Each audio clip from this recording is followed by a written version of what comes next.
et bienvenue pour cette synthèse hebdomadaire de l'actualité économique et géopolitique en mode affranchi. Et je salue tous les abonnés de TV Liberté pour cet épisode que je vais intituler Ce qui compte, ce ne sont pas les électeurs, mais les investisseurs.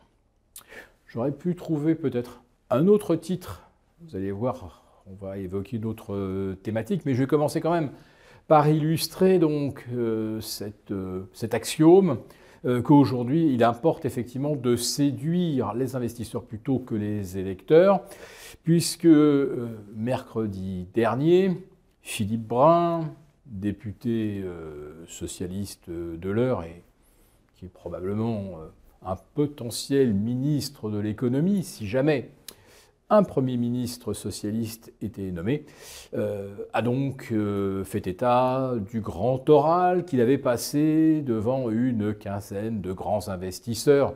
En fait, comprenez ceux qui détiennent la dette française, ceux qui gèrent nos retraites, ou en tout cas surveillent ce qui s'y passe.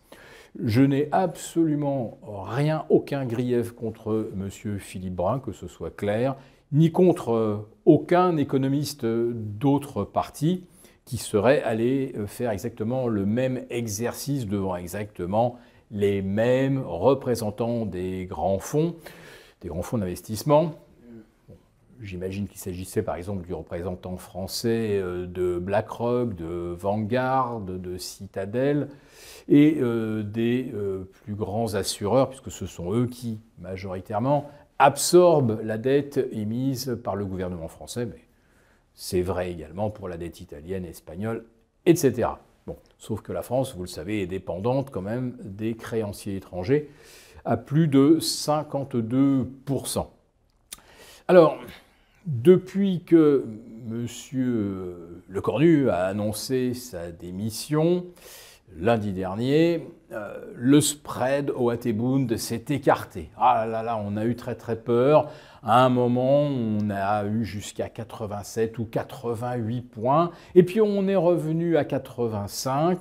Et puis M. Lecornu a expliqué à Emmanuel Macron qu'il y avait peut-être une chance de trouver un compromis avec un Premier ministre qui appliquerait un programme qui aurait le double avantage de ne pas être censuré par ce que l'on appelle l'arc républicain, le bloc central, de ne pas être censuré par la gauche et l'extrême droite, évidemment, on s'en fiche. Un programme qui pourtant aurait pas mal d'allure de celui qui est prôné par les socialistes et justement ce fameux monsieur Philippe Brun. Ça passe évidemment par l'alourdissement des taxes, puisque là, il y a un axiome qui ne change jamais pour le PS, c'est les riches peuvent payer.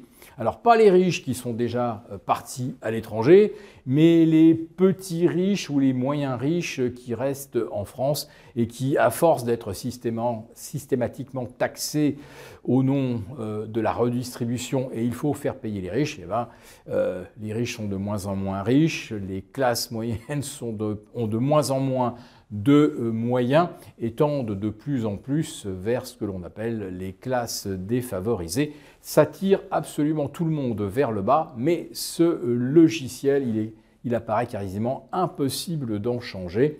Et donc, le tonneau des Danaïdes de la dette française, on ne va pas résoudre le problème en bouchant les trous, en remettant un fonds, mais en remettant toujours plus de liquide dedans, liquide qui va continuer de s'échapper toujours par les mêmes orifices, c'est-à-dire le millefeuille administratif français, les agences, comités d'experts, les appels d'offres d'État avec des soumissionnaires qui doublent ou qui triplent le coût des fournitures sans que cela choque personne.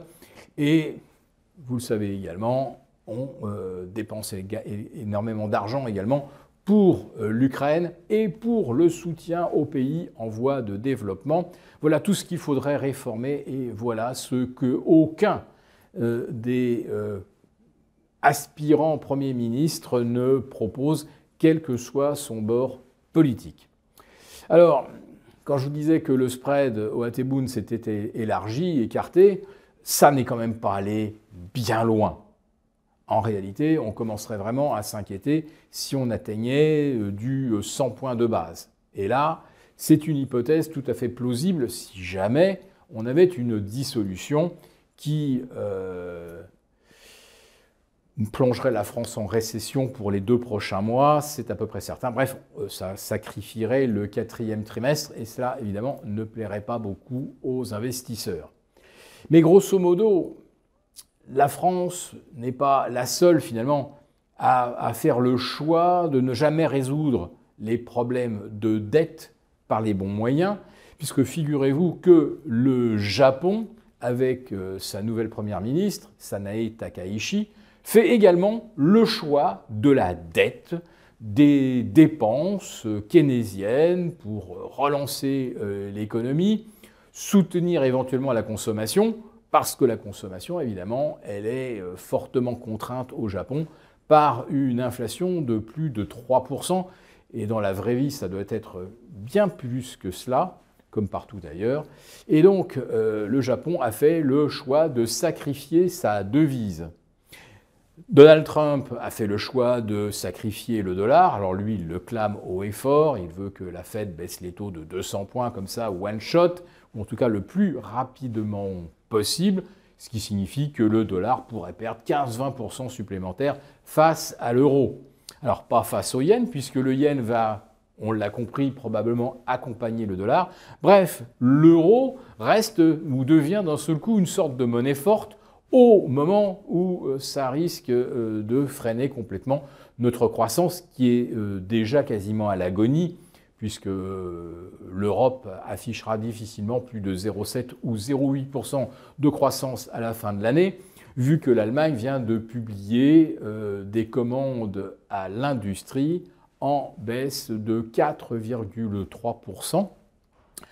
Après, je crois, des commandes à l'industrie qui elles-mêmes étaient en baisse de 2,7 puis moins 0,8 cet été. Bref, on a une Allemagne en récession. Si vous rajoutez à ça un euro qui se met d'un seul coup à grimper de 4-5% face au dollar ou face au yen, c'est sûr, on court tout droit à la récession. Alors ça n'arrangera évidemment pas les affaires de la France, qui n'a pas les moyens de relancer son économie, sauf si, évidemment, on nous resserre le joker de « il faut se réarmer », attention, Poutine va faire défiler ses troupes sur les Champs-Élysées d'ici 2030, il veut reconstituer la Grande Russie, etc. Enfin, plutôt l'Union soviétique. Bref, nous faire suffisamment peur pour que les Français acceptent de souscrire à un éventuel grand emprunt patriotique anti-Poutine. Et comme cet emprunt serait évidemment patriotique, il serait faiblement rémunéré, l'argent probablement bloqué. Mais bon, allez, le slogan, ce serait « mettez 1000 euros, mettez 10 000 euros et dites « tiens, prends ça Poutine ». Et vu le matraquage médiatique, figurez-vous que ça a des chances de fonctionner. Pour vous remercier de votre fidélité, vous pouvez télécharger gratuitement notre rapport spécial qui contient nos solutions pour préserver votre épargne face à la faillite économique de la France, laquelle met en danger votre épargne.